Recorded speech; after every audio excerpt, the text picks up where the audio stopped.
8:13 en el territorio continental ecuatoriano, buscando la verdad y abogando por la unidad nacional en pro de la paz y la seguridad en el Ecuador. Queremos dar la bienvenida a los siguientes invitados de la revista de Opinión Democracia.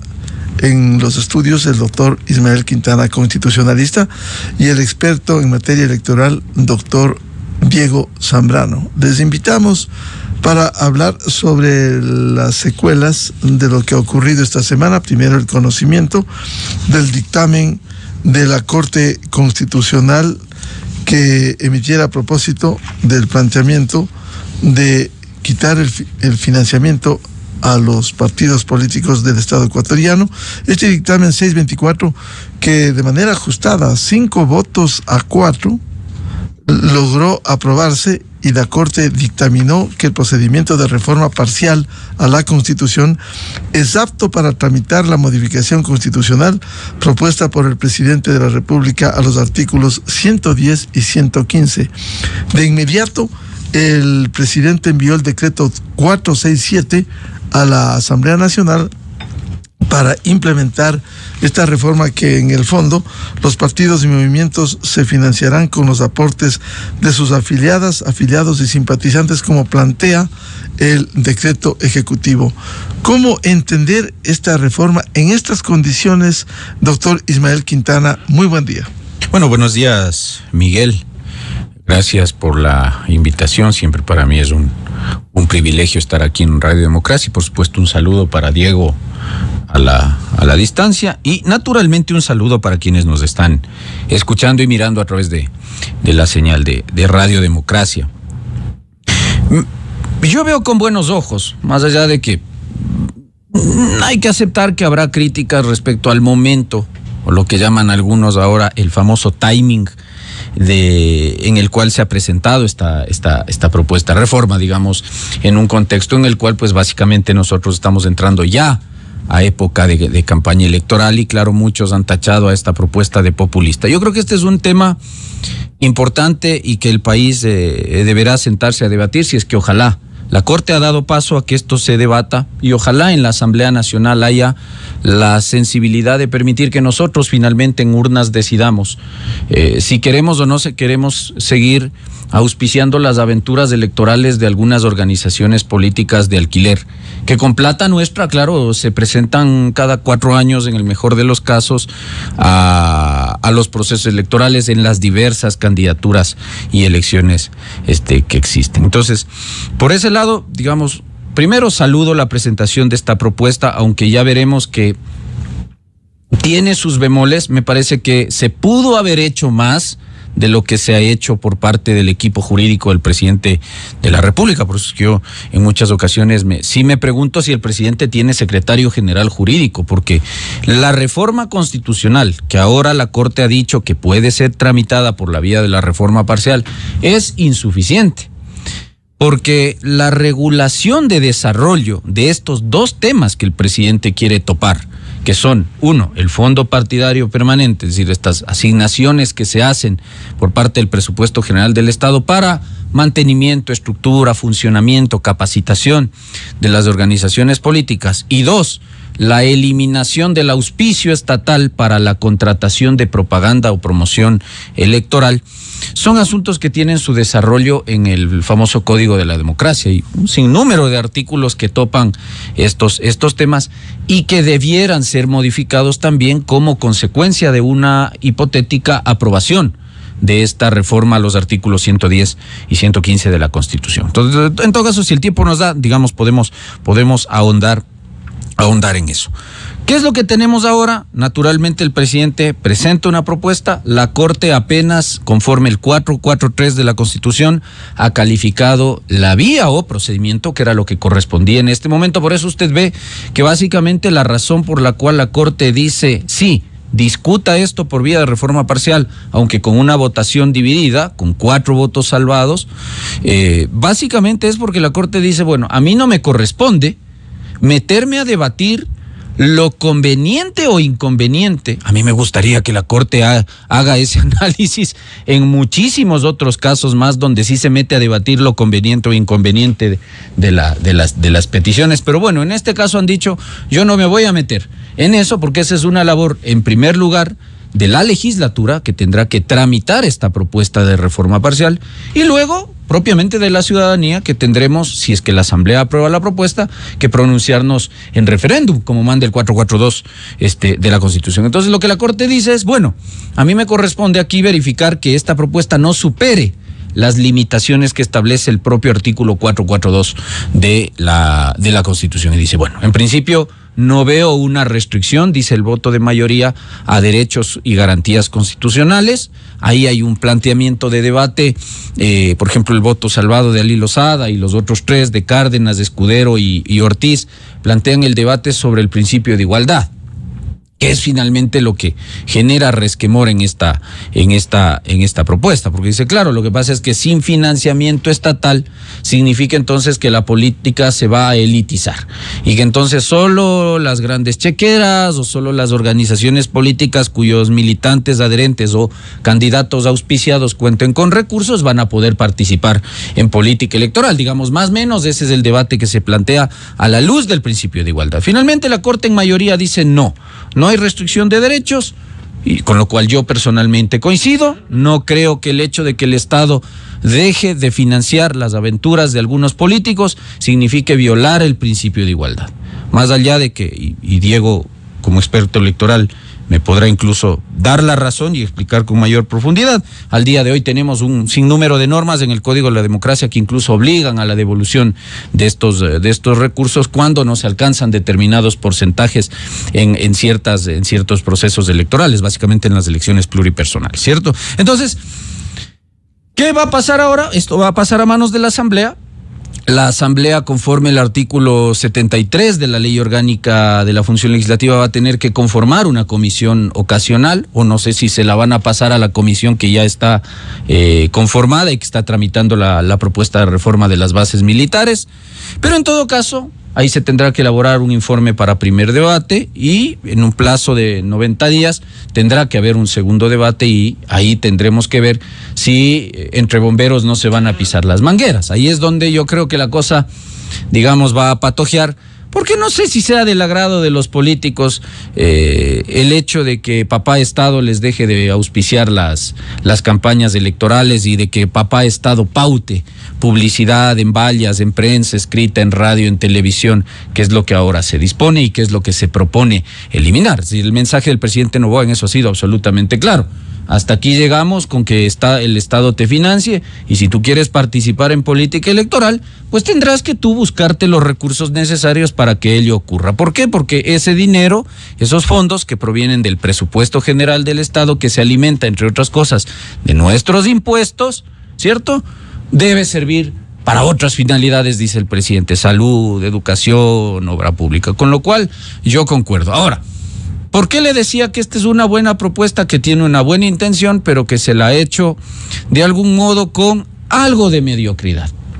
Porque lo interesante habría sido que el presidente presente no solo la propuesta de la reforma parcial, eliminando las frases que se propone ahí a los artículos 110 y 115 de la Constitución, sino que también se hubiese presentado de una vez la propuesta de reforma a la Ley Orgánica Electoral. Por lo que usted observa, doctor Ismael Quintana, eso significa que de aprobarse, pasar el filtro de la Asamblea, volver al control constitucional de la Corte, ir al referéndum, se aprueben las urnas, la aplicación, si no hay reforma al Código Electoral, Ley de Democracia, va a ser inviable si no se reforma.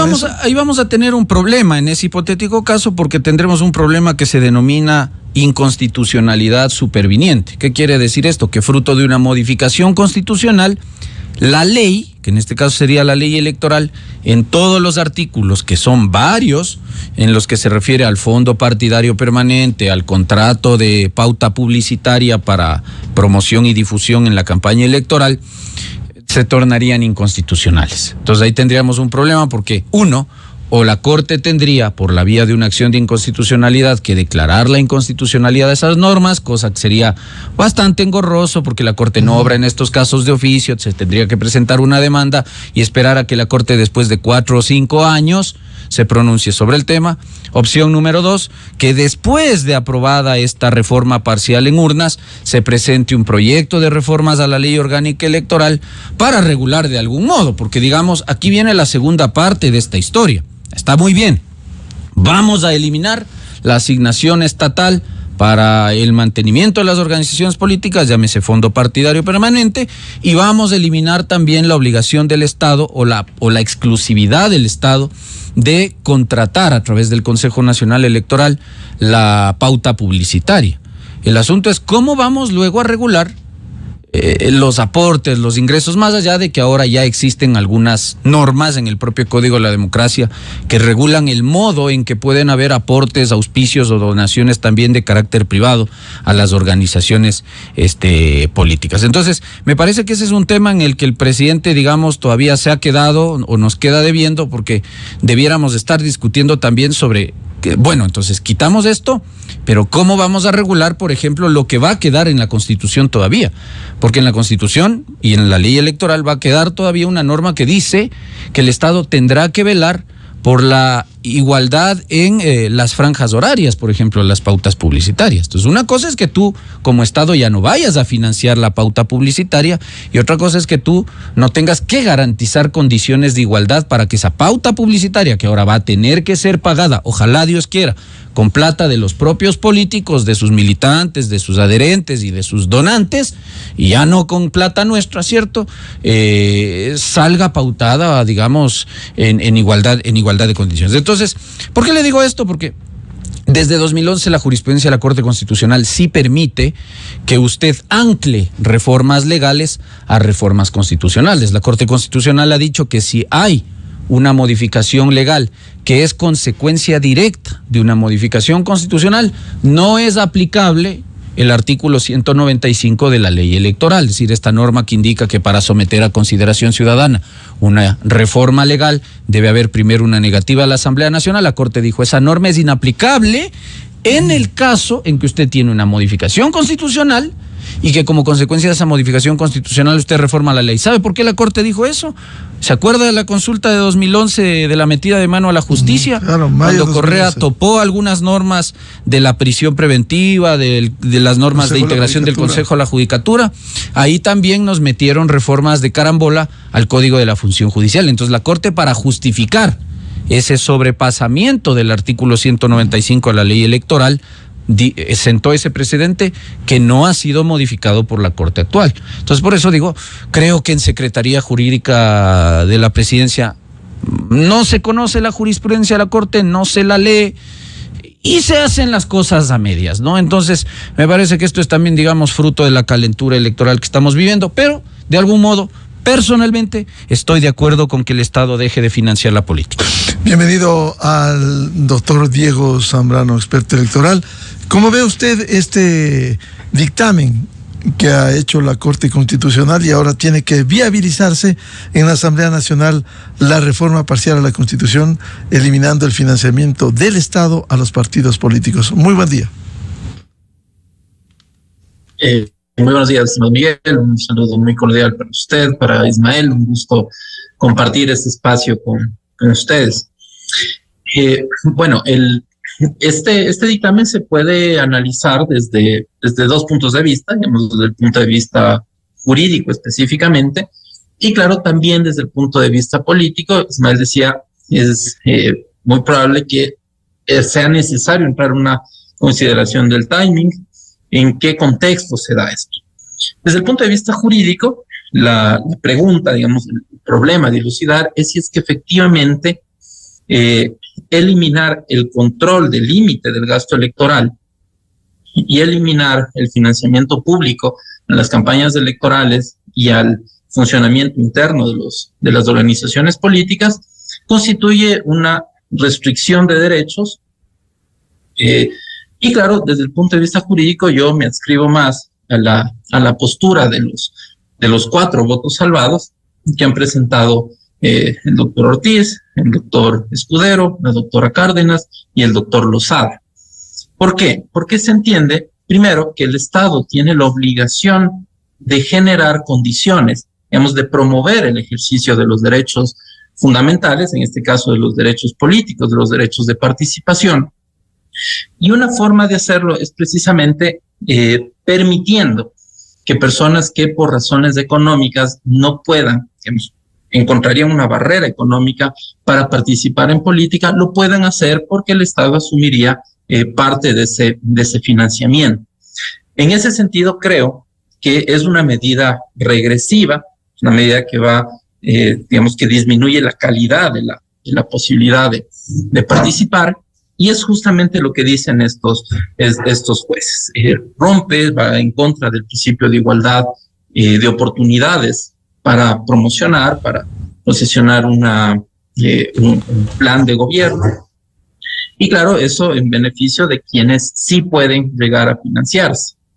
Yo estoy de acuerdo en que muchas de las ocasiones, quizá en la mayoría de ocasiones, este financiamiento público no ha sido o no ha servido para lo que dice la Constitución, y que muchas veces los políticos han abusado de este financiamiento, y que no, digamos, es necesario tomar en cuenta algunos cambios que hay que hacer. Pero claro, yo no creo que si algo no funciona bien, aunque en el principio tenga una base importante de protección de derechos, se lo debe eliminar. A lo mejor el problema está en el control, a lo mejor está en generar mecanismos adecuados para controlar y para promover su buen uso, y no eliminarlo. Por ejemplo, en época de pandemia vimos que hubo mucha corrupción en los insumos médicos, pero la respuesta no puede ser eliminemos el financiamiento público para la medicina. Más o menos, doctor Zambrano, quizás, el ejemplo. Claro, quizás por lo que usted señala, habría que evaluar, usted que es un experto y ha hecho seguimiento, ¿qué es lo que ha pasado financiándoles a los partidos políticos? ¿Cuál ha sido la calidad de partidos y movimientos? Aquí ha habido una proliferación, más de 230 movimientos a nivel provincial, local, parroquial, 17 organizaciones nacionales. ¿Han cumplido con el cometido para el que fue creado ese aporte? Por ejemplo, que tengan verdaderas estructuras partidistas, que tengan escuelas de formación política, escuela de formación de líderes, el contacto que debieran tener con la ciudadanía, no solo en campaña electoral, porque en la práctica lo que ha habido, doctor Zambrano, son empresas electoreras que se activan en los procesos, y lo que se ha denunciado, para patrocinar listas, incluso para cobrar, según se ha denunciado, para cobrar la ubicación de los candidatos. Es decir, aquí hay una distorsión, no han cumplido el objetivo. ¿Cuál sería su evaluación de lo que ha significado el financiamiento a las organizaciones políticas? Bueno, yo estoy absolutamente de acuerdo con su valoración. No ha cumplido con el objetivo. Creo que el objetivo es bueno, el objetivo de promover la participación política de todos los sectores, no solamente de los más acomodados. Creo que el objetivo fue bueno. La ejecución, por el contrario, ha sido bastante nefasta. Ha habido mucha corrupción, atomización del sistema de partidos, no se ha generado estructura, como usted bien lo había señalado, pero creo que la medicina va a ser peor que la enfermedad. La medicina va a ser, bueno, el Estado no va a financiar, renuncia al control, no va a financiar estas campañas, y claro, y lo que va a hacer es poner una barrera para que la política, y lo dice uno de los votos salvados, para que la política sea un negocio, para que permee solamente los intereses económicos y llevar el interés privado al escenario público. Creo que sí genera una barrera para cualquier ciudadano que quiera hacer una política seria, pero que encuentre la barrera económica. Entonces, claro, yo creo que si ha funcionado mal, ha sido porque o no se ha controlado bien, o la normativa no es la adecuada, y hay que formular mecanismos de ajuste, pero no eliminar tanto el límite del gasto, que es otra forma de establecer condiciones equitativas de competencia electoral, y tampoco eliminar el financiamiento público. Y yo decía, desde el punto de vista político, es muy importante determinar que en este momento la Corte Constitucional está en un proceso de renovación parcial. Y claro, y quienes presentan el voto salvado, con excepción del doctor Ali Lozada, son los 3 jueces que llegaron en la primera renovación. Es decir, son 3 jueces que no van a participar de la renovación parcial que se viene en las próximas semanas, en los próximos meses. Entonces, es inevitable pensar que a lo mejor este fallo de mayoría que involucra a las personas que sí van a ser parte de este sorteo para la renovación parcial, a lo mejor sí sacaron la calculadora y vieron que era mucho mejor ser consecuentes con la propuesta del presidente de la República. Porque además tomemos en cuenta una cosa, que el presidente dice que el camino debe ser la reforma parcial, y la Corte Constitucional dice que ya se pronunció en un dictamen anterior diciendo que el camino era la enmienda, pero que como la reforma parcial es un procedimiento más complejo, entonces podría pasar. Eso de que sea más complejo es súper relativo, porque primero, en la enmienda usted tiene un candado de 1 año entre primer debate y segundo debate. En la reforma parcial son 3 meses, son 90 días, nada más. Y por otra parte, para que usted apruebe una enmienda constitucional, necesita los 2/3 de la Asamblea Nacional, 92 votos, si no me equivoco, tanto que la aprobación de una reforma parcial, usted necesita mayoría absoluta. Es decir, 62 votos. A ver, 92 en el primer caso, me parece que son 62 en el segundo. Es decir, ahí hay una diferencia de votos importante que el presidente posiblemente no los tendría en la Asamblea. Y claro, el proceso de reforma parcial nos lleva a un referéndum, lo que hace que el presidente de la República siga en campaña, digamos, en una campaña permanente, que le puede resultar electoralmente muy rentable. Quizás. Entonces creo que. Sí, doctor Zambrano, leíamos con detenimiento los votos salvados, especialmente de los 3. Quizás nos resulta muy teórico. Es que la gente que no tiene recursos no va a poder acceder. En la práctica, lo que sucede con financiamiento del Estado es que han sido empresas electoreras y han salido. ¿Quiénes han salido los elegidos para las listas y que luego son elegidos en las urnas? Simplemente gente, y ahí están casos, gente vinculada a la delincuencia, gente, con todo el respeto y consideración, perdón por las palabras duras que se puede usar, gente mediocre vinculada a la política, no gente que quiera servir al país, sino que se han servido al país. E incluso cuando uno ve esos ejemplos de lo que llegan a la Asamblea Nacional, con todo el respeto y consideración, perdón, pero ignorantes de lo que van a hacer, que ni siquiera conocen. Esto no es parte de una deformación, en lugar de que se construyan partidos sólidos, ideológicos, que se retome. Anteriormente, cuando llegó el gobierno de la Revolución Ciudadana, se denostó, se eliminó a los partidos. Cierto es que hubo distorsiones también con los partidos políticos que habían cometido serios y graves errores, pero ¿acaso no había más principios ideológicos? Una izquierda democrática, para citar, en donde había un líder que hablaba sobre ideología, pero no, se distorsionó. Y ahora tenemos lo que tenemos con el financiamiento del Estado, doctor Zambrano. Sí, lamentablemente nosotros vivimos y percibimos una degeneración del sistema electoral, pero sinceramente creo que la forma de combatir esta degeneración no es desinstitucionalizando a los partidos. Creo que el camino es totalmente el contrario. Hay que institucionalizar al partido, hay que tener controles mucho más fuertes, mucho más estrictos, para que el dinero público sea canalizado efectivamente para lo que tiene que hacer. El problema es que, por ejemplo, tenemos un Consejo Nacional Electoral que, entre otras cosas, ha renunciado a hacer control en redes sociales. Ha renunciado porque tiene una obligación establecida en una sentencia del Tribunal Contencioso Electoral, pero toma la decisión política de no voy a controlar redes. Entonces, claro, que vamos a tener una inundación de propaganda electoral por ahí. Y claro, digamos, sin ningún tipo de control. No nos olvidemos que no solamente está la eliminación del financiamiento público, también está la eliminación del límite del monto del gasto electoral. Es decir, si yo tengo cualquier tipo de financiamiento, inclusive de personas jurídicas, que está prohibido según el Código de la Democracia. Entonces, claro, yo puedo ir generando, digamos, montos muy importantes, pero claro, esos montos van a ser una suerte de inversión que después buscarán su retribución, buscarán su contraprestación cuando la persona llegue al poder. No digo que no se lo ha hecho, pero insisto, creo que el camino para corregir estas distorsiones no es precisamente desinstitucionalizar, desfinanciar a los partidos, sino creo que es por el contrario. Hay que financiarlos, pero hay que controlarlos de manera mucho más estricta.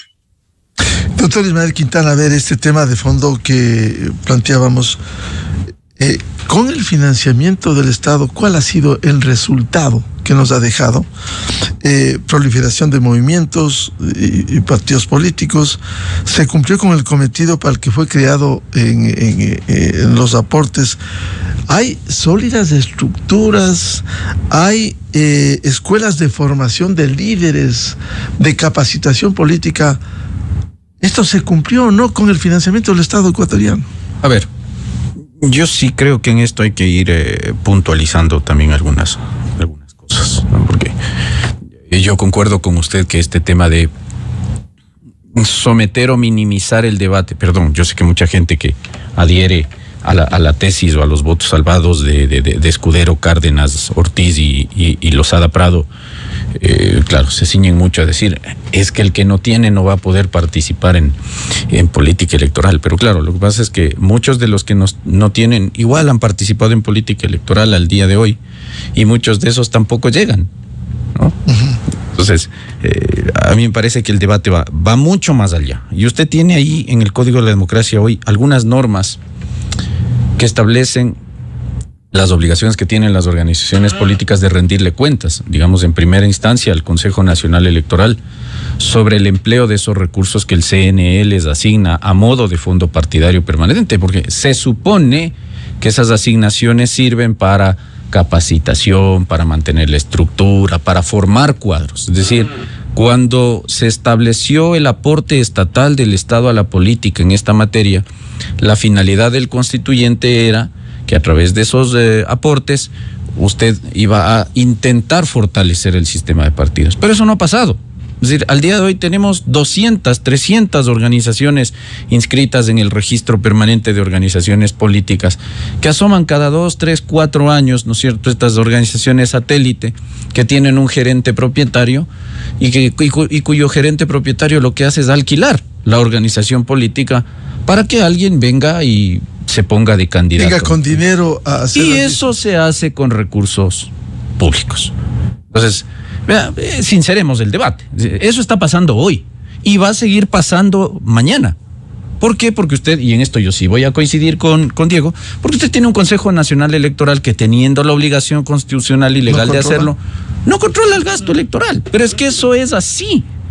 No hay un control, una exigencia de pedirle a las organizaciones políticas que rindan cuentas, más allá de que usted tiene en el Código de la Democracia varias normas que indican incluso los tiempos en los cuales hay que hacer esta rendición de cuentas. Incluso tiene jurisprudencia vasta del Tribunal Contencioso Electoral en esta materia. Entonces, yo creo que estamos confundiendo las cosas. Es decir, una cosa es que se cuestione el incumplimiento de la ley electoral y el incumplimiento de las funciones constitucionales y legales del Consejo Nacional Electoral al control del gasto electoral y al control de los ingresos que perciben las organizaciones políticas, cosa en la que yo creo que vamos a coincidir en esta mesa.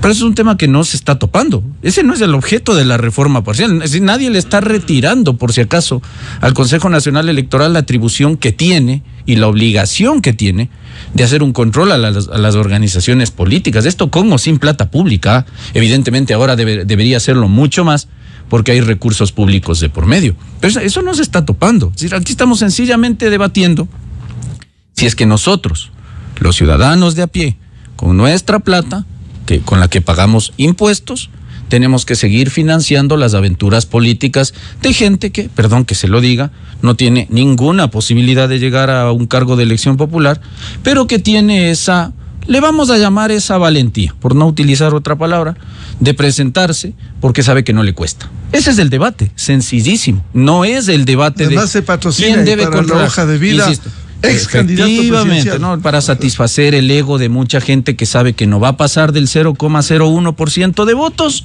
pero que para poner, como usted dice en su hoja de vida, ya fui candidato a la presidencia, ya fui candidato a la vicepresidencia, y como a mí no me costó, sino que nos cuesta a nosotros los electores, entonces siga nomás usted financiándome. Así no se fortalece y se hace sistema de partidos políticos.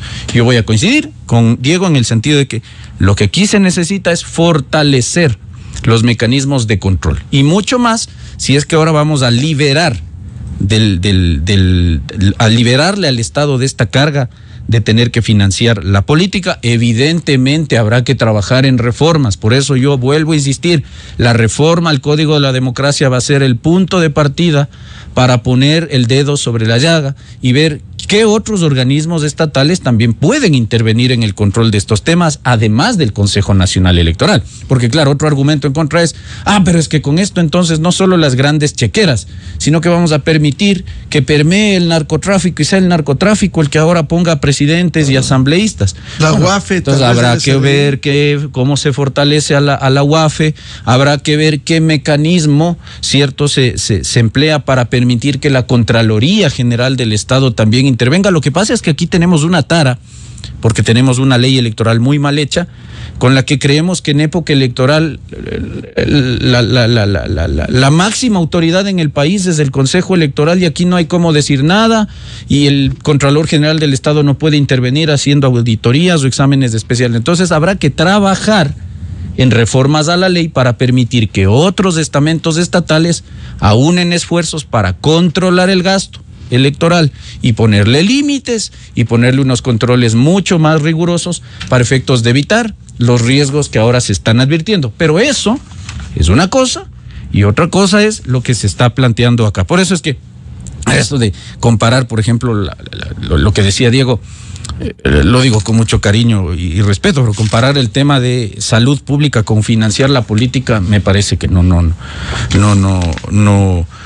viene al caso. No sé si por otro lado la decisión de la Corte ha estado sometida a cálculos en el contexto del proceso de renovación parcial. Lo digo porque el sorteo que se va a tener que hacer en enero o febrero del año que viene es un sorteo que está regulado en un reglamento que dictó la propia Corte Constitucional para el efecto. De decir lo otro haría suponer que el gobierno está metiendo mano en eso, y pues a mí no me consta hasta dónde sea. Y sí quisiera aclarar una cuestión de lo que dijo Diego sobre el tema de los pronunciamientos anteriores de la Corte respecto a este tema. En 2020 lo que la Corte dijo es que no procedía ningún mecanismo porque esto era restrictivo de derechos. Ahí se sostuvo la postura que hoy tiene minoría, es decir, es violatorio del principio de igualdad y no cabe la vía de la enmienda.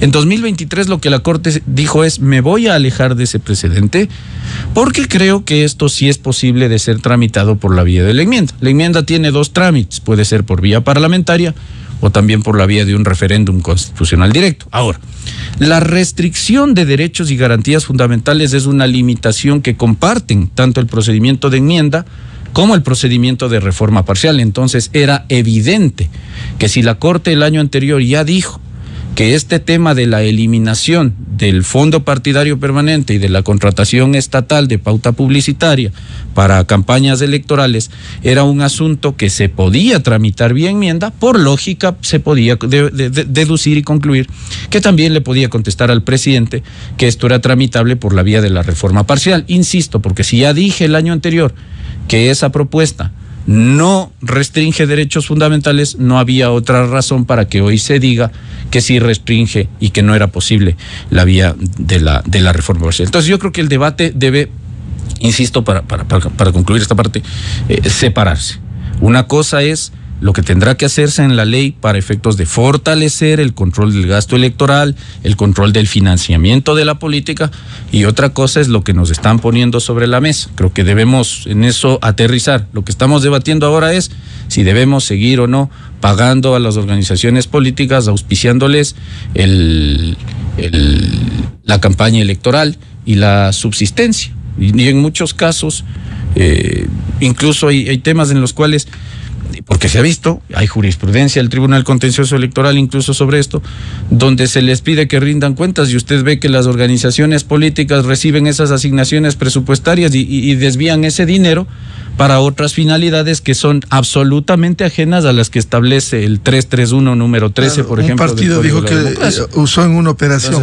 Entonces, claro, si yo le voy a pagar la cirugía plástica de alguna militante o adherente de la organización política X, no, pues para eso me pago yo una cirugía plástica y me reconstruyo, qué sé yo, la nariz, las orejas o lo que sea. Entonces, eso pasa, esa es la realidad ahora, eso es lo que está ocurriendo. Lo que pasa es que eso está ocurriendo con plata pública. Claro. Entonces, si usted quiere hacer política, hágala con su dinero. Si usted quiere ser candidato presidencial, consiga auspicios o ahorre toda su vida y páguese usted la campaña electoral.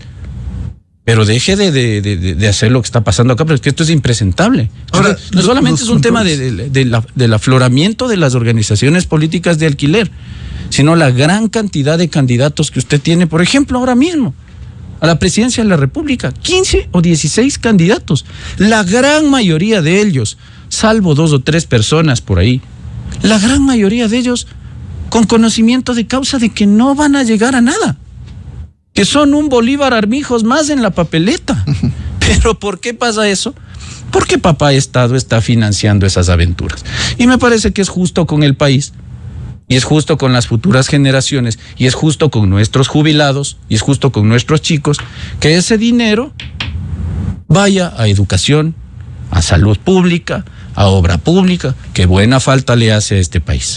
Ahora, los controles que usted ha dicho, doctor Ismael Quintana, esto va a ser muy importante, porque si con el financiamiento del Estado también ha habido, como han denunciado expertos ya los últimos años, que hay candidatos, especialmente en elecciones seccionales, que han llegado auspiciados por dineros oscuros, por decirlo menos, dineros calientes.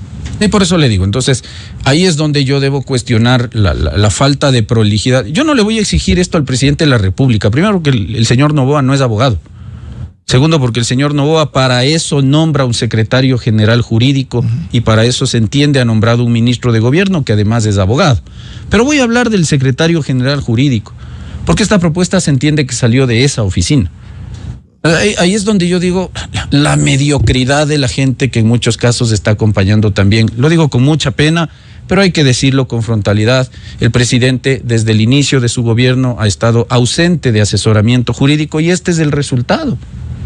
Es decir, porque ahora deberíamos usted y yo estar sentados aquí no elucubrando sobre qué es lo que va a pasar después. Es decir, porque ahora nos genera una preocupación legítima decir, bueno, yo quito el financiamiento estatal a esto, ¿y cómo es que luego voy a controlar? Porque si con recursos públicos no he podido controlar, luego, ¿cómo voy a evitar que organizaciones de grupos de delincuencia organizada, de narcotráfico y en general dineros, llamémosle, de dudosa procedencia o de origen ilícito ingresen a la política, financien un candidato que luego es presidente y tenga, como bien planteaba Diego, con una duda muy legítima, que luego devolverle el favor, cosa que hemos incluso estado viendo en estos últimos casos de corrupción que ahora están llegando ya a condena, ¿cierto? Entonces, eso es lo importante. Nos falta eso. Es la segunda parte de la película que el presidente no nos ha contado cómo él pretende o qué idea tiene él para fortalecer. Ahí es donde se fortalece el sistema de partidos políticos, dándoles la responsabilidad a ellos de que con sus recursos consigan estructura, administración, financiamiento, funcionamiento, formen cuadros, porque se supone que esa es la finalidad de una organización política, y dejen de hacer lo que están haciendo ahora, que es alquilar al mejor postor, al más famoso o al que tiene plata, la organización política para que sea el candidato del momento. Pero si usted me pregunta ahora cómo hacer eso, la verdad es que no le puedo dar una respuesta porque no tenemos un proyecto de ley. Lo único que podemos tener ahora es una idea y me parece, insisto, que en esta mesa hay un consenso al menos en eso, de decir, hay que fortalecer el control al gasto electoral, que es algo que ahora con recursos públicos no hay. Si es que el tema se va a dejar a la parte privada o a las organizaciones políticas, que finalmente son organizaciones de orden privado con una finalidad social y pública, bueno, habrá que ir viendo cómo se trabaja la propuesta de reforma legal. Un jalón de orejas al secretario general jurídico para que asesore al presidente. No le haga firmar cosas que no debe y no le haga quedar mal ante la Asamblea Nacional ni ante la Corte Constitucional. Aquí se ha perdido una brillante oportunidad de haberle propuesto al país de una buena vez por todas también una reforma seria a la ley orgánica electoral en esta materia, que buena falta le hace. Doctor Diego Zambrano, ¿cómo completar esto? Y lo que usted también señaló, ¿cómo fortalecer los controles si con los recursos públicos ha ocurrido esto? Ahora, si no hay financiamiento del Estado, ¿cómo lograr los debidos controles rigurosos para que no haya dineros calientes o del narcotráfico o de otros sectores?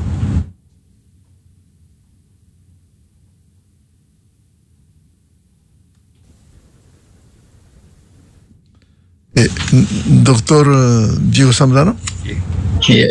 Digamos, estamos en corte energético, pero espero que se pueda escuchar adecuadamente. Sí. A ver, yo quería hacer un par de puntualizaciones. ¿Ya? Primero, tenemos que reconocer que los derechos de participación son derechos humanos en sentido estricto. Es decir, todos los derechos tienen la misma jerarquía, todos los derechos son interdependientes, por tanto, la protección, la promoción que haga el Estado de cualquier derecho fundamental es igualmente valioso que cualquier otro.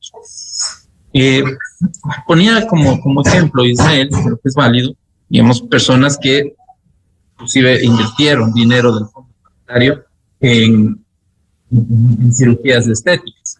Bueno, esa persona tiene que estar presa por peculado. Está distrayendo, está abusando de recursos públicos, y ese es el problema del control. Me refiero, no es que esté mal el financiamiento de la política, está mal que se distraigan recursos públicos para fines ajenos a los que originalmente se han planteado. Pero eso tiene un ámbito de control, el ámbito administrativo, el ámbito electoral, el ámbito penal.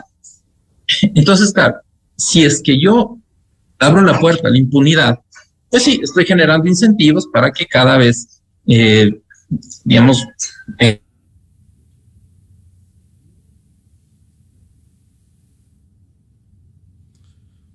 Es la intervención del doctor Diego Zambrano, experto electoral. Sí, por favor. No he hecho controles.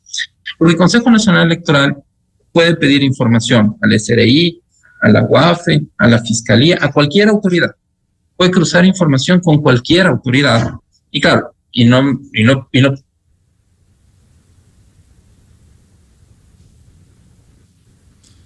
Muchas gracias, Miguel.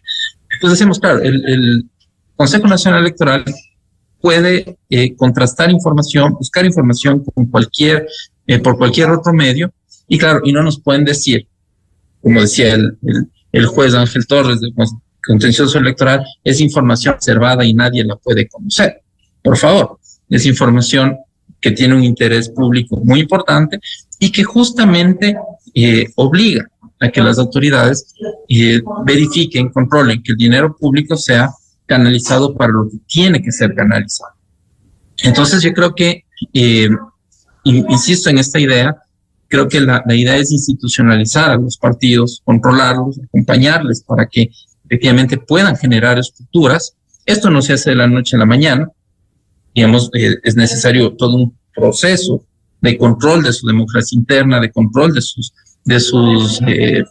procesos internos de selección de candidaturas, pero sí creo que va a haber un golpe muy importante y va a permear muchísimo el interés privado, que va a haber un negocio más en la política, que lo estamos viendo, sin duda alguna, pero claro, muy probablemente buena parte de las personas que no puedan financiar su campaña van a quedar excluidas del proceso, y lo que va a hacer es una competencia de chiqueras que simplemente pues llegarán al poder y no necesariamente con un interés altruista, ni mucho menos.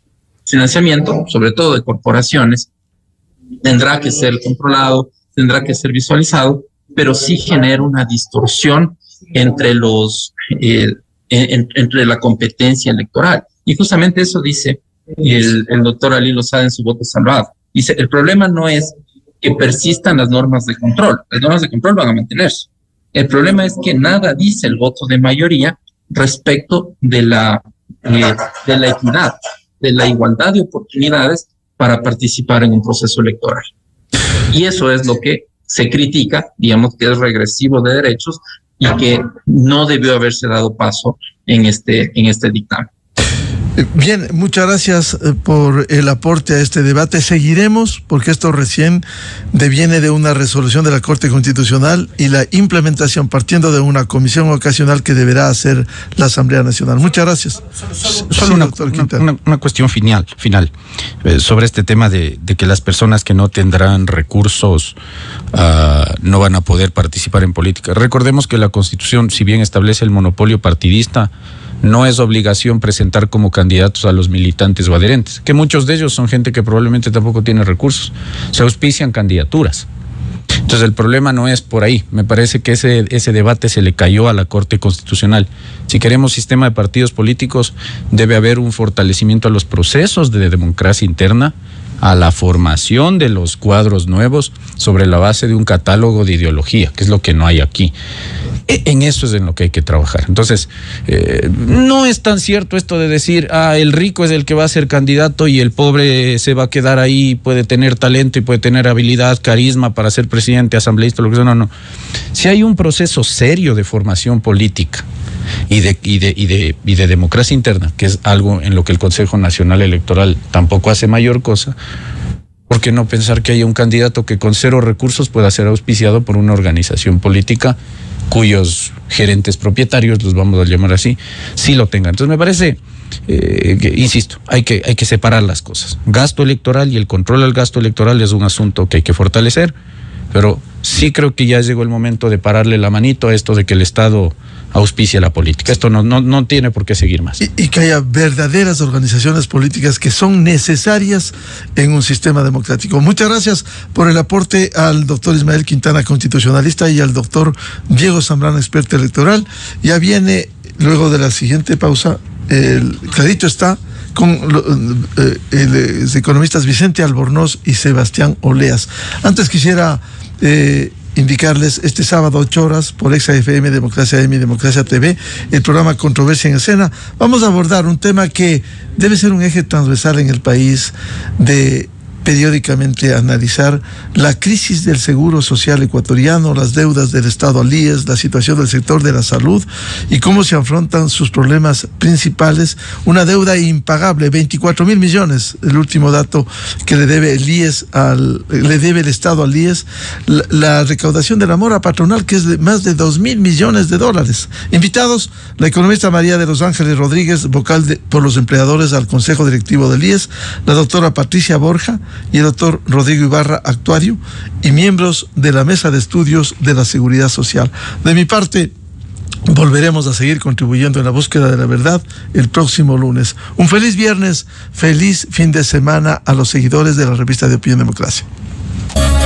A la revista informativa Democracia llegan Vicente Albornoz y Sebastián Oleas, conocidos como Los Explicadores, para presentar